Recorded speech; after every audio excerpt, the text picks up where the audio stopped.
corner of Baldwin and Lumpkin, next door to Park Hall. No, not Joe Frank. Any person who studies in Joseph E. Brown Hall knows how hard it is to not only get people to find the building, but to not get them lost while in the building. Welcome to the only place on campus where you can get so lost you end up on a staircase to nowhere. The same staircase that is supposedly haunted by the ghost of Joe Brown Hall. Joe Brown is home to the Comparative Lit department and the Germanic and Slavic department, so I decided to start by talking to some of the students who study there regularly. Willkommen zu Joe Brown. Come on in.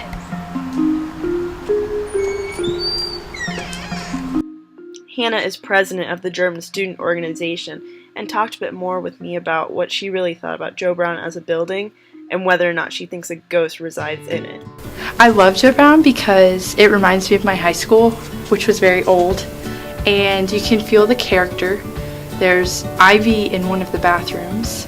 I think like all the decorations are cool. I'm inclined to believe in the ghost, even though, wait, I just forgot I don't believe in ghosts. That might be a conflict of interest.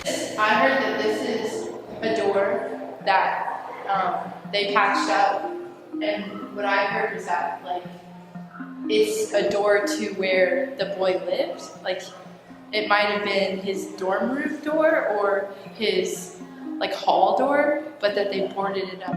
The poster used to cover the door, now wall, is a picture of Goethe's apartment, which many students believe the German department put up in order to trap the ghost.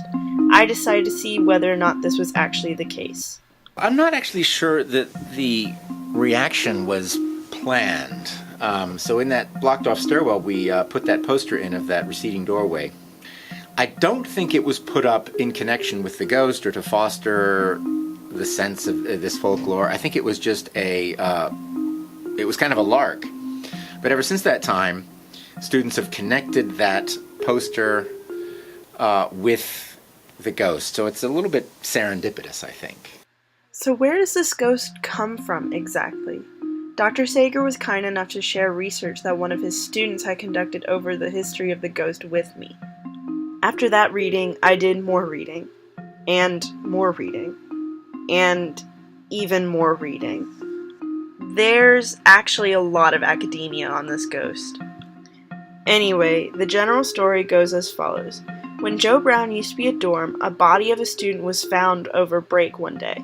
The student's name was Stanley Haddock, and even though the Red and Black negligently reported that he died of suicide, the actual results were not as conclusive.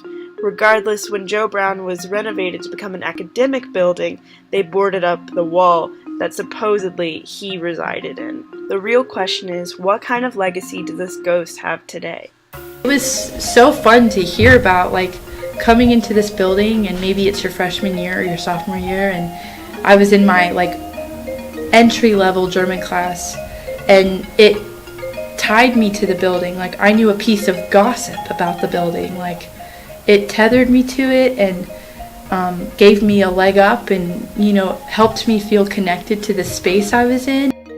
There's been a persistent interest in that. Students are always very aware of the folklore. It passes from generation to generation of students, and has been increasing in the last couple of years, I've noticed, with students coming from other parts of campus and going to where the blocked off stairwell is. But what I was really interested in was to see how the students who were in the building every day felt about it. Joe Brown is a place where I feel really comfortable in. Since I'm from Germany, it's nice to have that family sense of people. It's got a wonderful courtyard, which is a very important social space for the department. It is in a delightful part of campus. I like having this being a smaller area where less people know about, since it seems more tightly knit. Yeah, I mean, it's just kind of it's a little bit intangible, but students do seem to be attached to the building. One of the studies I read talked about how ghost stories can create a sense of community on college campuses. If that is actually the case, then there's no better example than Joe Brown Hall, where every student feels at home. If you ever get the chance, make sure to visit this spot on campus. It's surely not one to be missed. And if you hear some noises at night, well, that's just a part of its charm.